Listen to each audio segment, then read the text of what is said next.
el asesino de las colegialas. Buenos días, mi nombre es Daikus Casanabria, estudiante de la Universidad Católica Santa Rosa. Y hoy conoceremos y analizaremos el perfil criminal del asesino de las colegialas. Esta historia tiene como protagonista a Edmund Emily Kemper, que nace en Burbank, California, el 18 de diciembre de 1948. Esta persona tenía una actitud totalmente gentil, el cual le daba la cola a aquellas jóvenes que hacían autostop en las autopistas de los Estados Unidos. Lo que nunca se llegaron a imaginar o a pensar estas chicas es que en su interior existía un verdadero monstruo, debido a que tenía una infancia totalmente atormentada y llena de oscuros deseos sexuales, lo que lo llevaron a cometer grandes atrocidades. Es así como damos inicio a la verdadera historia de Edmund Kemper, un asesino serial de los Estados Unidos que estuvo activo en la década de los 70. Kemper, hijo de Edmund Emily Kemper Jr., un hombre totalmente reservado y de carácter apacible, el cual estuvo o participó en la Segunda Guerra Mundial y al retornar a casa para poder ganarse la vida decide desempeñarse como electricista, y de Clarabelle Stitch, una mujer totalmente dominante y compulsiva. Debido a estos comportamientos se permitió considerar que la madre de Kemper sufría del trastorno del límite de la personalidad, que es una afectación mental donde las personas siguen un patrón prolongado acerca de sus emociones, las cuales son totalmente inestables. Este matrimonio tuvo 3 hijos, a Kemper, a Ali y a Susan, el cual duró hasta 1956, cuando el padre de Kemper decide divorciarse de su madre debido a las fuertes discusiones que estos tenían y las frecuentes humillaciones que la mujer le hacía, ya que lo trataba como un mediocre, y más cuando lo escuchaba contarle a Kemper sus anécdotas vividas en la guerra. Debido a esto, la madre decide mudarse a Montana con sus 3 hijos, con el único objetivo de poder cortar cualquier relación con el padre de los mismos. Es entonces aquí cuando comienza la verdadera tristeza y afectación para Kemper, debido a que su madre lo estaba alejando de su primogénito, con el cual tenía muy buena relación a diferencia de ella, debido a que ésta le ofrecía un mejor trato a sus hermanas y a él lo humillaba, lo maltrataba constantemente, lo ridiculizaba por su estatura e incluso se burlaba por su rara personalidad, diciéndole que nunca ninguna niña se fijaría en él. Todo esto lo realizaba su madre por el simple hecho de que Kemper le recordaba a su padre, y al divorciarse su madre tomó totalmente una compostura de odio hacia los hombres por aquel matrimonio fallido. En su niñez, Kemper vivió en muy buenos suburbios. Era un niño totalmente educado e incluso el más inteligente del salón. Este tenía una contextura muy grande, lo que permitió que nadie se metiera con él. Pero al ser muy tímido, esto le dificultaba la comunicación con otras personas y por ello no tuvo amistades, lo que él consideraba que estaba bien, ya que nadie lo lastimaría como lo hacía su madre. Esto ocasionó que Kemper comenzara desde muy joven a desarrollar comportamientos psicopáticos, y esto tomó mayor relevancia cuando asistió a un show de magia, donde en dicho show llamaban a un voluntario, ¿verdad?, para que éste metiera la cabeza dentro de una guillotina y al bajarla, ésta cortaba una papa, dejando totalmente ilesa o ileso al voluntario. Desde ese entonces, Kemper dentro de su mente comenzó a imaginarse qué pasaría si esto ocurriera en la vida real, dejándolo atrapado en estos tipos de pensamientos totalmente atroces. Pasando a la edad de 7 años, Kemper comienza a desarrollar gustos por juegos muy extraños y enfermizos, como por ejemplo la cámara de gas y la silla eléctrica, el cual jugaba junto a su hermana y un vecino en el sótano de la casa con un horno de calefacción. Al la madre darse cuenta del comportamiento que estaba desarrollando Kemper, decide de enviarlo a dormir al sótano por el miedo de que éste le hiciera algo a su hermana o simplemente abusara de ellas. Todo esto comenzó a generar odio en el pequeño niño de 7 años, llevándolo a tener hasta fantasías de venganza, ya que él pensaba que su madre no lo quería, no lo protegía y solamente lo humillaba. El que lo había enviado a dormir a un calabozo e incluso el porqué de su madre y sus hermanas dormían en el segundo nivel de la casa y él tenía que dormir en el sótano, pensando que ellas iban al cielo y él iba al infierno. A los 8 años de edad, a pesar de ser una edad muy temprana, Kemper comienza a desarrollar comportamientos o impulsos pocos tradicionales, como el estar atraído por una de sus maestras. Al una de sus hermanas enterarse, esta lo motiva o lo impulsa a que la bese, a lo que él le dice que para poder hacerlo primero debe matarla. Todo esto se debe a que su madre siempre le inculcó o le decía que él era un bicho muy feo y que nadie iba a querer estar con él, y que la única manera de que alguien quisiera estar con él era que estuviera muerta, porque así ya no tendría más remedio. Dentro de esta etapa de su vida, en su casa, Kemper comienza a decapitar las muñecas de su hermana. Esto ocurre porque una de sus hermanas, en un momento de travesura, agarra un muñeco de él, ¿verdad?, y se lo lanza a los pies, produciendo que éste se rompiera por completo. Ya a los 10 años, Kemper decide pasar un siguiente nivel. Entonces agarra el gato familiar y lo entierra vivo en el jardín de su casa.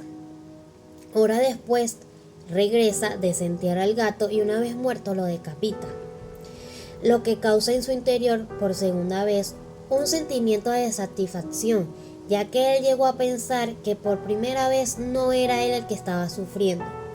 E incluso Kemper disfrutó más aún el mentirle a su familia sobre lo que verdaderamente le había pasado al gato.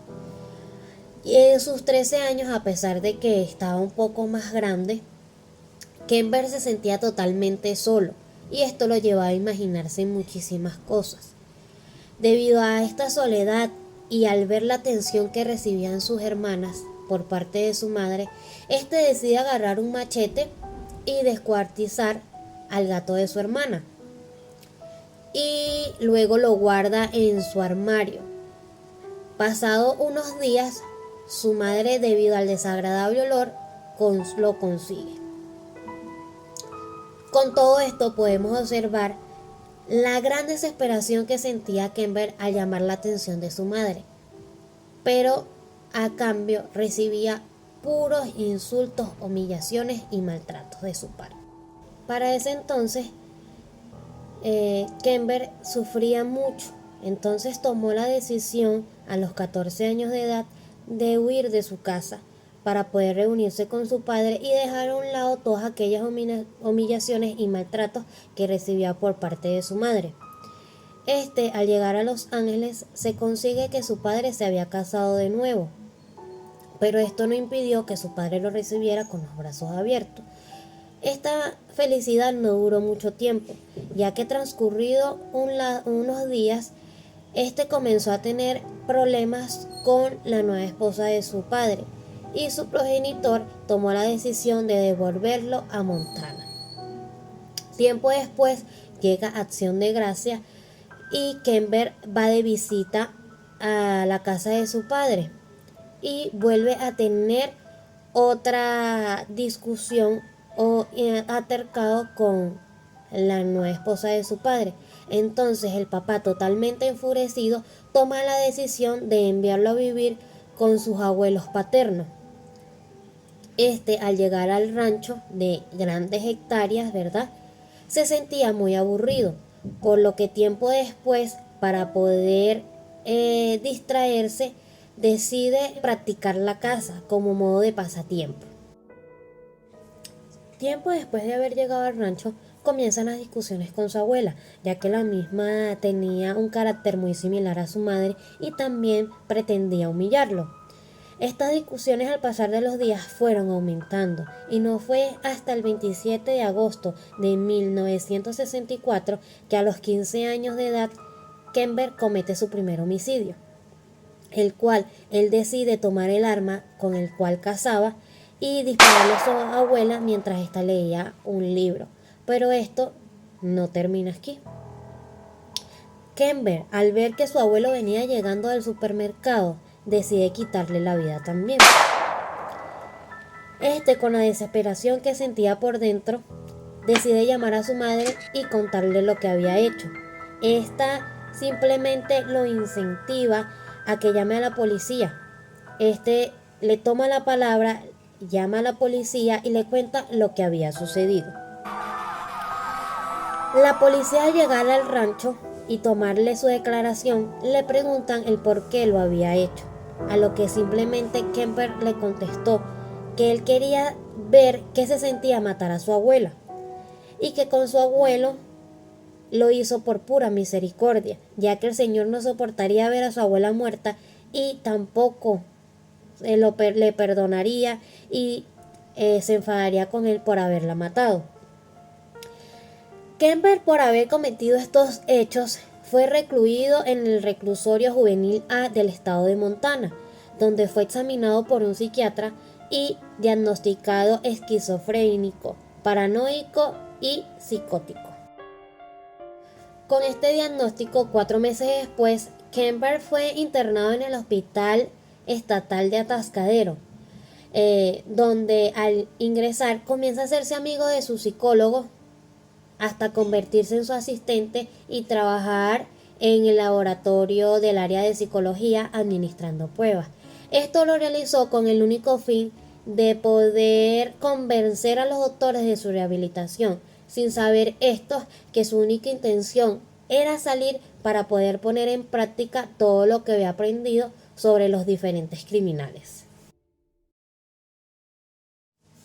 Llegado el año 1969, Kemper fue dejado en libertad, ¿verdad? Ya con una edad de 21 años, una estatura de 2,15 metros y un peso de 135 kilogramos. Pudo demostrarle a los doctores que ya no era un peligro para la sociedad. Cabe destacar que al hacerse amigo de todos los psiquiatras del hospital, Kemper pudo sellar para siempre su historial juvenil. Una vez libre, es enviado a vivir con su madre a Santa Cruz, California, la cual para ese entonces trabajaba como asistente administrativa en una universidad. Durante este tiempo, Kemper le costó un poco adaptarse y reintegrarse a la sociedad. Fue a colegios comunitarios y realizó varias labores. E incluso se postuló para formar parte del cuerpo policial, pero por su estatura no quedó. No es hasta 1971 que consigue un empleo estable en las oficinas de transporte de la ciudad, el cual con este ingreso le permitió mudarse a un departamento que compartía con un amigo y comprar un carro que fue el móvil para trasladar a las jóvenes que conseguía en las carreteras estadounidenses haciendo autostop. El 7 de mayo de 1972, Kemper iba en su vehículo por la autopista de California, donde pudo observar a lo lejos a 2 chicas haciendo autostop, las cuales llevaban por nombre Mary Ann Percy y Anita Luchenzi. Él decide detenerse y ofrecerle la cola hasta la universidad, las cuales ambas chicas la tomaron gustosamente. En ese trayecto, Kemper se desvía y las mata a puñaladas. Luego mete sus cuerpos al baúl y lo traslada hasta su domicilio, donde horas después las descuartiza, le quita la cabeza colocándolo en un estante y para tomarle fotos. Y decide tener relaciones íntimas con su cuerpo y cabeza. Al día siguiente, Kember salió en su automóvil y decide enterrar en zonas aledañas a las montañas de California su cuerpo y arrojar sus cabezas por un barranco. Su quinta víctima recibe el nombre de Aiko Kup, una bailarina de 15 años con descendencia coreana, la cual recoge 4 meses después de su último asesinato en las áreas de Berkeley, exactamente el 14 de septiembre. Esta chica decide hacer autostop debido a que pasó largas horas esperando el autobús y nada que pasó. Entonces, Kember, de manera similar a como hizo con Mary y Annie, se detiene a recogerla. Esta muy tranquilamente acepta la ayuda. En esta trayectoria, Kember se desvía a unas montañas alejadas donde la tortura y luego de quedar muerta, viola su cuerpo. Kember decide usar el mismo modus operandi que con sus últimas 2 víctimas y mete el cuerpo en el baúl de su auto y lo lleva a su domicilio. El día siguiente, Kember debía asistir a una cita con su psiquiatra, a la cual él asiste tranquilamente. En esta cita, él le demuestra su gran avance e incluso que ya no le reafirma que ya no era un peligro para la sociedad. Sin imaginarse estos doctores que este verdadero monstruo tenía en el baúl de su auto las extremidades y la cabeza de la pequeña adolescente de 15 años. Pasaron los meses. Al llegar el 8 de enero de 1973, Kember se conseguía tranquilamente manejando su auto y cerca de la Universidad de California se consigue con la joven Cindy Shells de 18 años, la cual se encontraba haciendo autostop.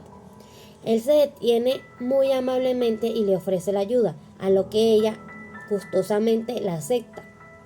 La chica, al montarse en el auto, Kember la apunta de manera inmediata con su arma y la obliga a meterse en el baúl.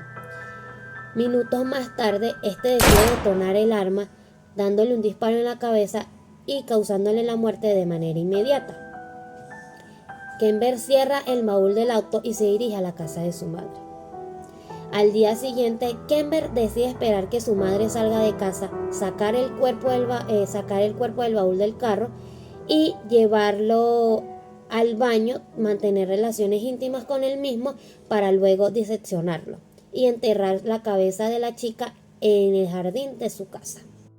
Es el 5 de febrero de 1973. Kember tiene una fuerte discusión con su madre y decide salir en busca de una nueva víctima. A pesar de no haber pasado mucho de su último asesinato, Kember iba manejando por las autopistas y a lo lejos ve a 2 jóvenes haciendo autostop. Él se detiene y se consigue con Rosalind Ford de 23 años y Allison Liu de 21. Las chicas deciden aceptar la ayuda debido a que Kember tenía pegado en su auto una calcomanía de la universidad. Ellas gustosamente suben al coche, a lo que Kember decidió distraer a Rosalind debido a que era la chica que se encontraba en el asiento de adelante para poder sacar su arma. Al sacarla, detona el arma contra la cabeza de Rosalind, causándole la muerte, y de la misma manera se voltea haciéndolo con Al.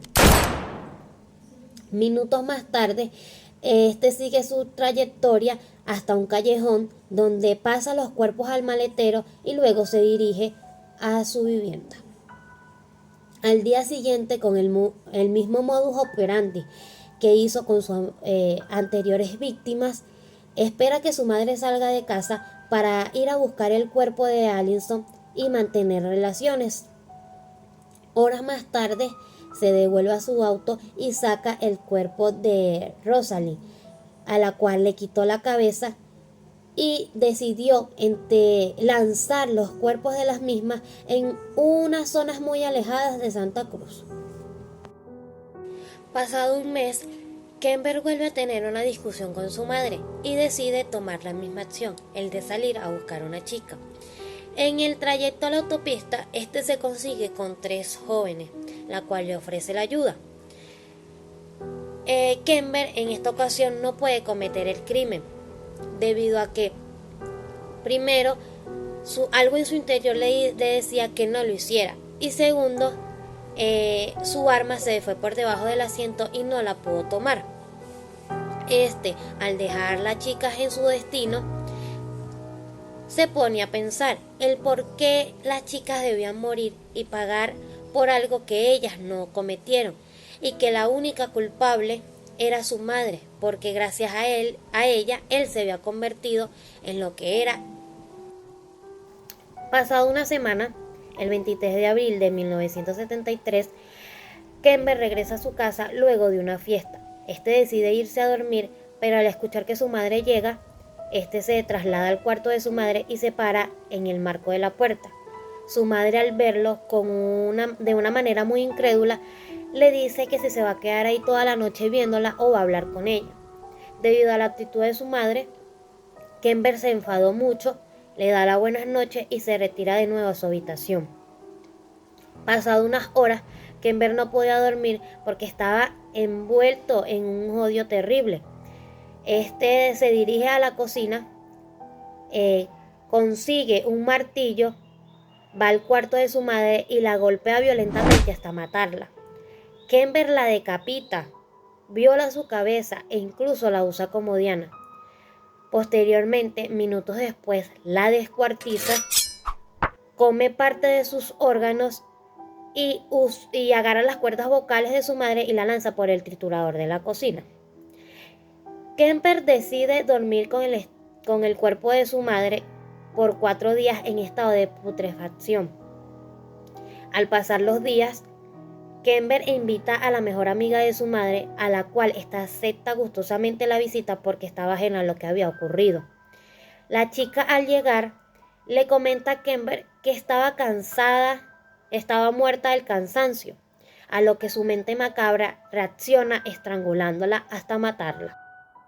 Luego de este acontecimiento, Kember decide escapar. Entonces toma su automóvil y decide manejar durante varios días hacia el este. Al ver que en las noticias ni en la radio salía nada sobre sus asesinatos, Kember, de manera desilusionada, ve una cabina de teléfono público, se frena, llama a la policía para contarle sobre los asesinatos de su madre y la mejor amiga de la misma, contarle que él era el asesino de las colegialas e incluso de su necrofilia y canibalismo. Meses después de su detención, durante el juicio, Kember alega locura y se declara no culpable. Horas después, es declarado culpable de 8 cargos de asesinatos en primer grado. El Estado pide la pena capital para él, pero en esa época estaba suspendida en los Estados Unidos, por lo cual Kember recibe la pena de cadena perpetua.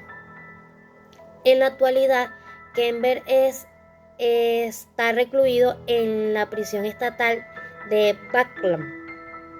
Es un recluso ejemplar y da clases de computación. También se encuentra inscrito en un curso de grabación de literaturas para ciegos. Kember ha rechazado la solicitud a derecho de la libertad condicional por más de 3 veces.